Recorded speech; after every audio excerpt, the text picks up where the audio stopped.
Hey y'all! So today it's Chane versus Rhinar, and let's get right into it. So my opponent won the die roll, and they chose to go first. Coming at me with a pack hunt. Totally makes sense that Rhinar want to go first. Sometimes they high roll and just sneak in a bunch of damage, intimidate the entire hand. Other than that, my opponent didn't want me to be able to set up a little. So, yep, here we are. Opponent came out with a pack hunt, intimidated away my Riftbind, and left me with a no block and just 2 cards that could block, so I just used both of them to block. No point taking the extra damage. Looking at my opponent's equipment suite, I can tell that they are gearing up to fatigue me. And honestly, a lot of the Welcome to Wraith heroes have a very real option of fatiguing out Chane because all their cards block 3. So my opponent has AB2 on their helm and running Nullrune Gloves, so of AB3. So, my chances of leaking in damage through Rosetta swings and the odd rune chant and stuff are severely reduced. So I can tell my opponent is trying to fatigue me. I'm going to need to try and set up for that. So looking at our hand here, we did not draw a non-attack. So we won't be able to get the Rosetta arcane damage. Pitching away the invert, because that's something I'd much rather see later. I'll just try and pitch away my blue Blood Dead cards and banish them later on.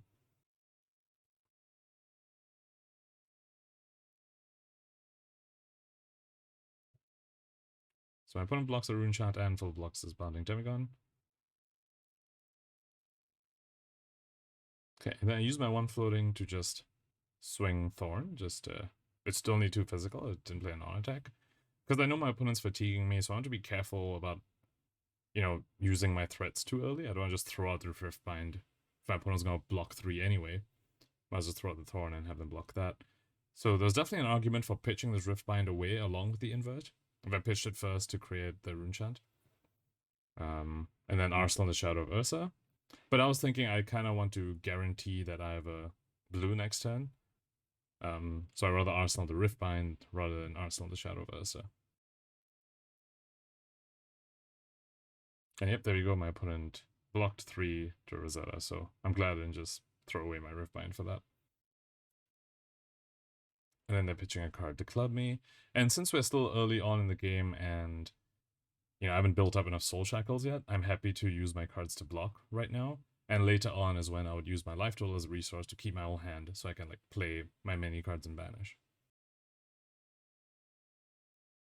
Yep, so I go ahead and just give my opponent a card. Honestly, we are kind of drawing a good number of Blood Dead cards, which is not amazing. So for example, in that hand there, we drew into 2 more Blood Dead cards, and we already had Shadowverse and Riftbind from the previous hand, including an Invert Existence.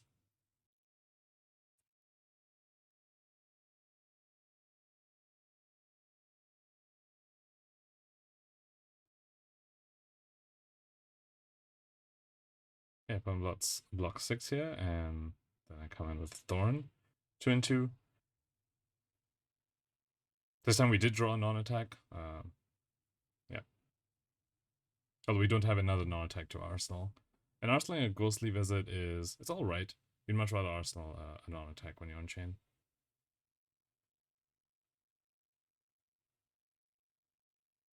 Okay, and then my opponent comes in with a CNC. So, yeah, that's kind of why they went down to 36. That's why they didn't block at all. They blocked the Rosetta at all. To turn off my Skull Cap, that's one, and secondly, so they can do this efficient 2-card hand. More efficient than just, swinging the club. And so I just go ahead and give my opponent a 3 block along with Grasp and Skull Cap. Now turn we banish a Bounding, which we can't play unless we play the non-attack this turn. And it doesn't look like that'll be happening, at least so far with the cards that we have. Because we'll need to pitch this Marvin's guys. So I go and Shackle and then do the Ghostly Visits coming in for 4. Opponent blocks 3 and I respond by playing this Out of War, giving that Ghostly Visit +1.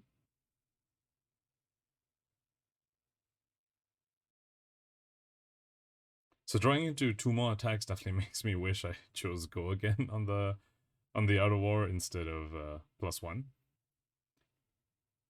So we have extra resources, so I just go ahead and create a rune chant, closing the chain, and then coming in this Riftbind, which is coming in for 4 because it's buffed by the Out of War.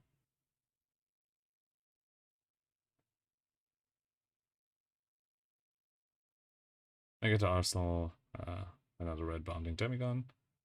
Again, not the best. You'd much rather be arsenaling non-attacks when you're on Chane.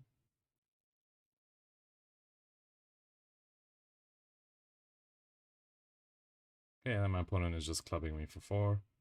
So, again, I'd like to... I don't mind using my cards right now. I'm at a low shackle count, and later on is when I'd rather use my life as a resource. So I have the option of either blocking the blue Vexing Malice or the red bounding Demigon, because I really want to pitch the invert. It's a good card to pitch and see later on in your banish zone. And obviously want to hold on to Shadow Puppetry. It's a really good non-attack. So I decide to block with the blue Vexing Malice, because just based on the number of Blood Dead cards I've seen so far, I wasn't expecting to get a really good banish this time. So I'd rather keep my red bounding Demigon for more power, because I didn't think I'd be banishing a good red attack. And as you can see, I didn't, so I'm glad I made that call. The reason you'd want to keep the extra blue is if you're expecting like a decent banish. And so you need the extra resources. But in this case, you know, we already seen like, I think like 2 Rift Binds so far, a few boundings, that it didn't quite make sense to me to keep on, to hold on to that Vexing Malice. So again, since my opponent is clearly trying to fatigue me, I do want to make sure that threat's left in my deck. So I go ahead and overpitch to do this howl, so that red, so I hopefully will banish away the red bounding Demigon later on. Which, you know, I will need to do. This is the sort of thing you need to do if you want to try and play Eclipse. You make sure there's enough stuff in your banish so you can get to that 6 Blood Dead cards. Otherwise, if this was an aggro mirror, this would be a really good turn to go ahead and creep us out the Shadow Puppetry potentially, and, you know, play all my Bounding Demigons. Perhaps probably not blocking if I was in an aggro mirror.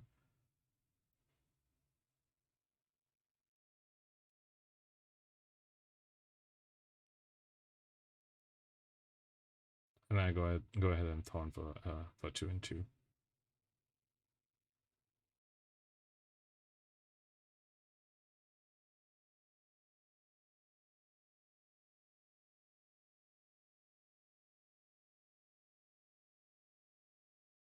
Okay, so we do our banish and we get 1 hit.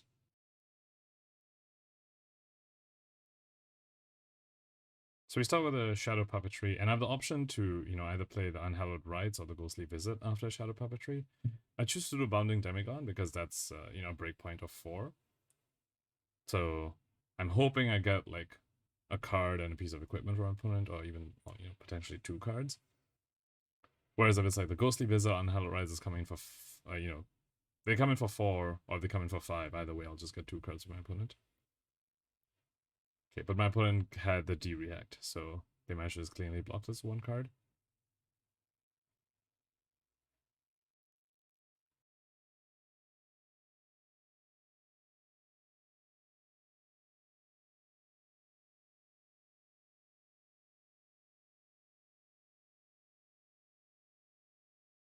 Okay, so I shackle, closing the chain, and now this Unhallowed Rites coming for 4, and I had a howl previously, so I can put that to the bottom.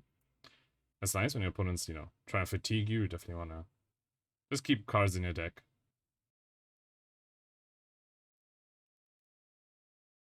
Right, so my opponent blocked 3 and took 1.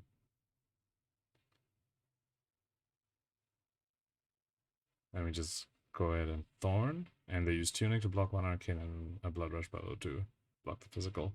And I get to Arsenal another Shadow Puppetry.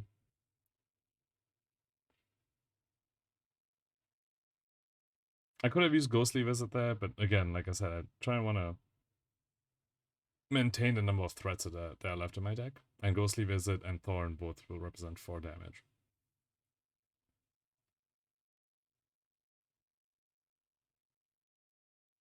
Okay, we do our Shackle 5 and we hit nothing. Which is definitely quite unfortunate. You know, we're approaching the point where we are able to cast Ursa. We're approaching the Shackle count, we're able to cast, well, Eclipse.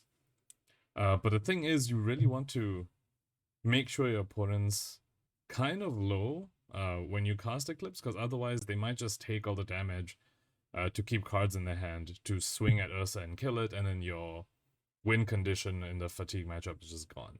So missing on that 5 shackle, definitely a bit unfortunate there.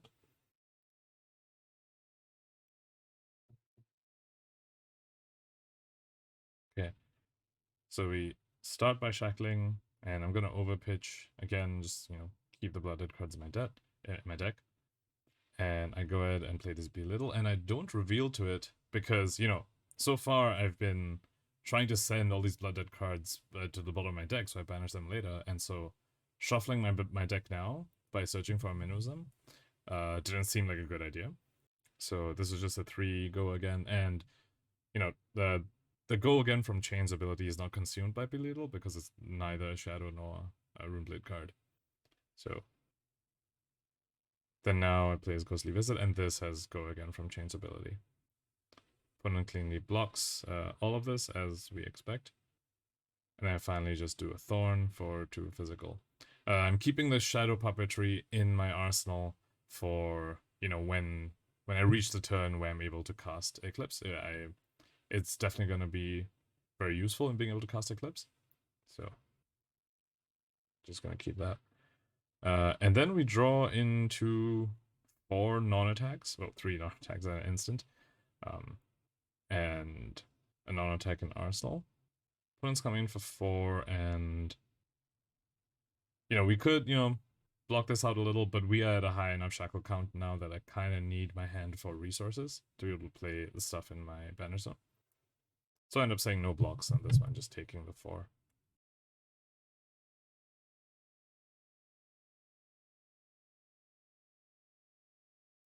Okay, and we banish, and we're really hoping to see some attacks in here, but all we see is 2 Howl from Beyonds. So, yeah, we have, we basically have no attacks, and all these non-attacks plus the Art of War. We could, Art of War to dig further to try and find an attack to play these things. But again, Art of War, another one of those cards which I feel like will be key to be able to cast our Eclipse. So really this turn seems to be mostly about just emptying a hand of these non-attacks and hoping to cast Eclipse next turn.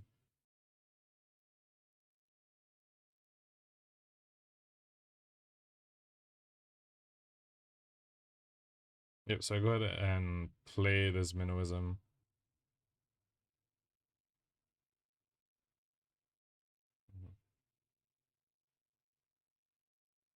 Shackle, and yeah, so I get to pitch everything except the Art of War.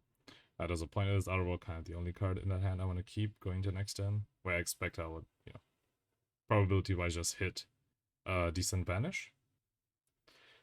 Yeah, I think I probably should have sequenced this better in that I should have shackled, swung with a Rosetta, and then made a Runechant to have my Runechant for next turn instead of this turn, instead of using it this turn. Okay, so we draw up, and we see 2 blues, 2 blood deaths, so, yeah, you do want a blood death in hand when you have Art of War. My opponent's intimidating a card, and I messed up on TTS and accidentally revealed one of the cards in my hand.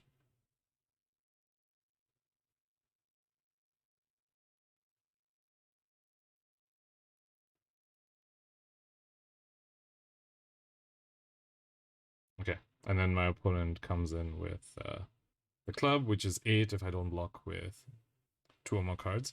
And yeah, I can't block. As I said earlier, now at this kind of shackle time, here's where I need to use my life as a resource and just keep all the cards in my hand.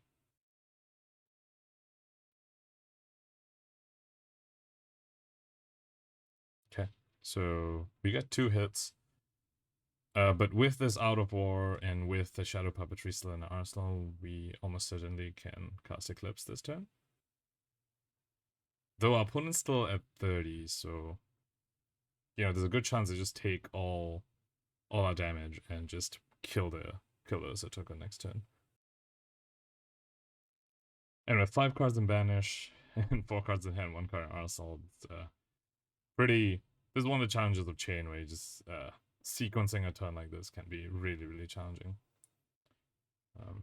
Yeah. So our goal is just to get to to casting 6 blood deck cards, so we can cast Eclipse, and ideally also have an action point after casting Eclipse, so we can actually attack with the Ursa token as well. So we start with a Howl and Shackle up, and then play the Bounding. And then we go ahead and Out of War, this time choosing Go again, and banish draw 2.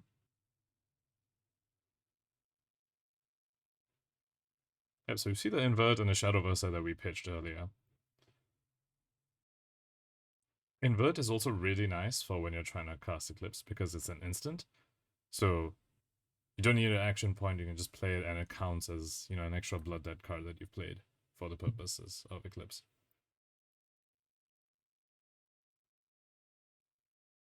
So we go ahead and play this Unhallowed Rites. This has Go again from the Art of War, and go ahead and send the Howl from Beyond to the bottom of my deck.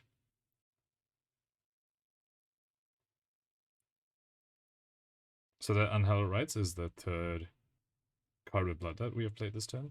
And now we finally use a Creepers to go ahead and flash out the Shadow Puppetry, meaning we get we have 2 action points now, and our next attack has Go again. Just looking at my hand, I realize I will actually have extra resources. So I go ahead and close this chain to play this Howl from Beyond, which is now my 4th Blood Dead card.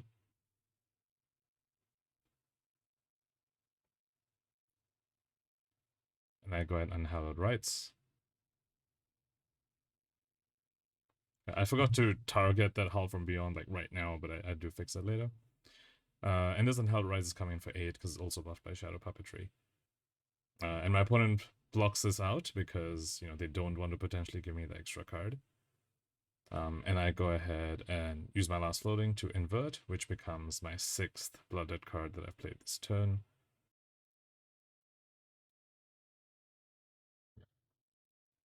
Doesn't really matter what I target with the invert, but, you know, Rhinar does have enough non-attacks and attacks that I can deal the 2 arcane, which also means I get to keep my creepers at the end of this turn.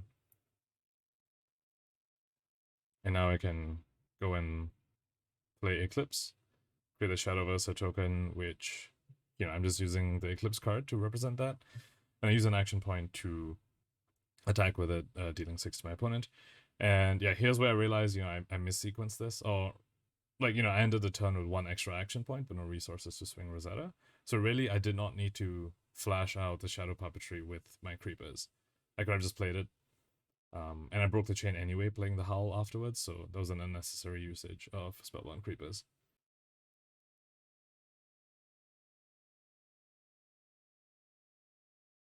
Cool. And now we banish 8, and we hit 3 Blood Deck cards, but there's only 3 cards left in our deck, so we are, you know, really close to getting fatigued. So with only 3 cards left in my deck, the first card that I put at the bottom will be a card that I draw, and any cards I put after it will be cards that I banish. So I'm looking to, you know, pitch this Inverted the Sense of Binding Demigod after his Vexing Malice, so that I banish that and I draw into my blue Vexing Malice. So I start with the Howl, and I go ahead and, yeah, activate Chane, Shackling, and this Binding Demigod's only coming in for 6. It's not, it isn't buffed by its own effect because it was played from hand, not from banish. My opponent full blocks it. I activate Creepers again, pitching this invert, meaning that, you know, I will banish it on my next turn.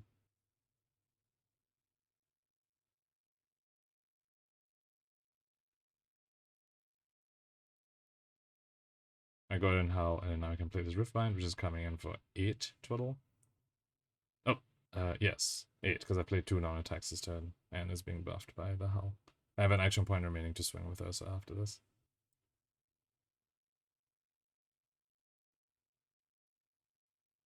So my opponent takes, blocks 3 and takes 5, and I swing with Ursa, coming in for another 6.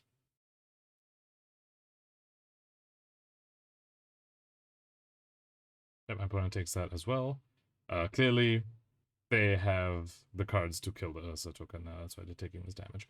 And I lose my creepers because I haven't dealt Arcane to my opponent this turn. So really not looking good for us at this point.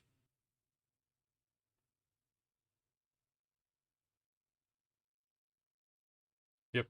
So the Beast Within actually cast a Beast Within and just kill the Ursa token. And we banish the last card in our deck, which is the Invert Existence that we put there.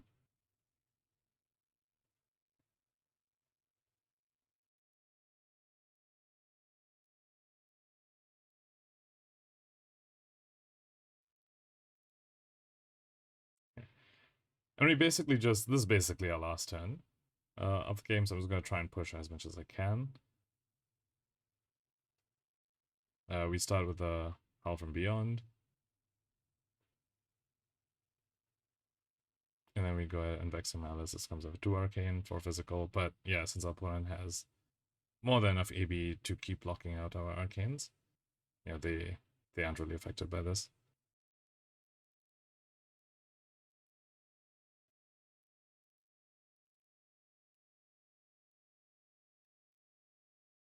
Yep, and then we go ahead and pitch the Shadowverse, create a Rune Chant, and swing Rosetta for 1, 2, and 2.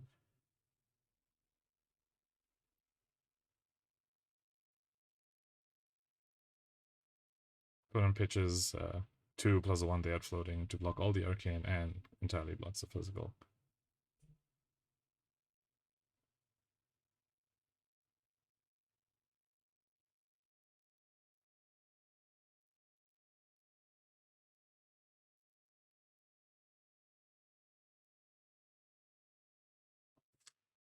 So at this point, we're playing this, playing this out is just a little, basically just a formality. The game has been lost by this point. Yeah, opponent managed to fatigue us.